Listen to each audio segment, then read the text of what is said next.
ជំរាបសួរបងប្អូនទាំងអស់គ្នាថ្ងៃនេះខ្ញុំនឹងបង្ហាញពីរបៀបធ្វើការ៉េមឪឡឹកវិធីនៃការធ្វើការ៉េមនេះគឺមិនមានអ្វីស្មុគស្មាញនោះទេ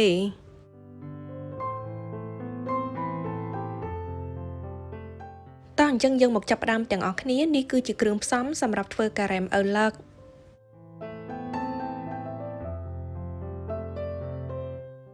ជាដំបូងគឺយើងត្រូវយកឪឡឹកទុំមកពុះយកសាច់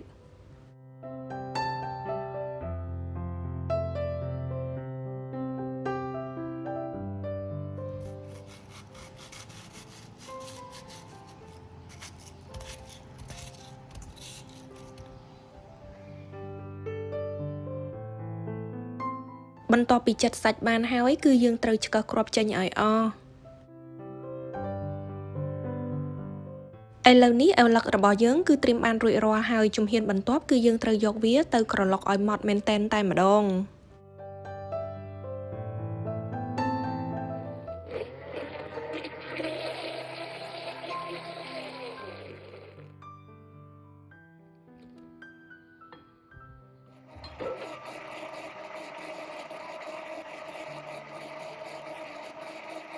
នៅពេលដែលក្រឡុករួចគឺយើងត្រូវប្រើតម្រងដើម្បីច្រោះយកកាកឪឡឹកចេញនៅត្រង់ចំណុចនេះប្រសិនបើបងប្អូនមិនត្រងកាកឪឡឹកចេញទេវាធ្វើឲ្យការ៉េមរបស់យើងមិនមានសាច់ម៉ត់ឡើយ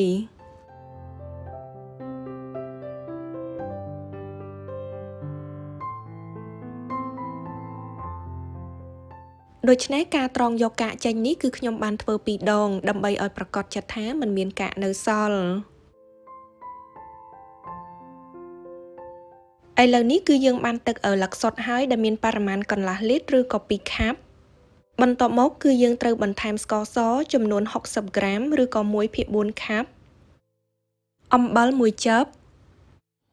រួចហើយគឺយើងត្រូវបើកភ្លើងមធ្យមនិងកូរឲ្យស្ករសនិងអំបិលរលាយសព្វនិងបន្តកូរទៀតរហូតដល់ទឹកឪឡឹករបស់យើងនោះពុះ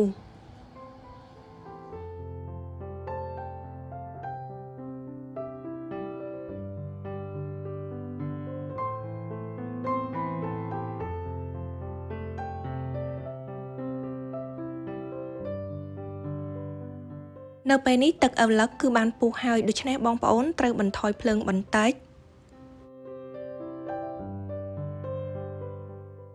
រួចហើយគឺយើងត្រូវយកម្សៅឆាចំនួន1ស្លាបព្រាបាយ1/4មកលាយជាមួយនឹងទឹក2ស្លាបព្រាបាយកូរឲ្យរលាយសព្វបន្ទាប់មកគឺចាក់ចូលទៅក្នុងទឹកឪឡឹកនោះ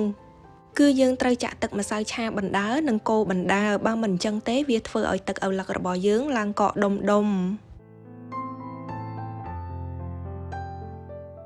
ចាក់ទឹកម្សៅឆាអស់គឺយើងត្រូវបន្តកូរវានៅលើភ្លើងប្រហែលជា2នាទីបន្ថែមទៀតបន្ទាប់ពីលើកទឹកការ៉េមនោះចុះពីលើភ្លើងបងប្អូនត្រូវទុកវាឲ្យចុះត្រជាក់សិនចាំចាក់ចូលពុម្ពចំពោះបងប្អូនដែលមិនចេះពិសាការ៉េមឪឡឹកសុទ្ធបងប្អូនអាចបន្ថែមនៅទឹកក្រូចឆ្មាចំនួន2ស្លាបព្រាបាយកូរទឹកក្រូចឆ្មាឲ្យចូលគ្នាបានសព្វល្អជាមួយនឹងទឹកឪឡឹកនោះសិនចាំយើងចាក់ចូលពុម្ព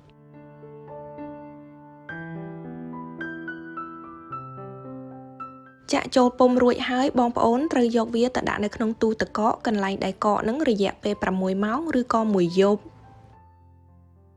ក្រោយមកការ៉េមរបស់យើងគឺបានកកល្អហើយរសជាតិរបស់វាគឺជូរផ្អែមឆ្ងាញ់មែនទែន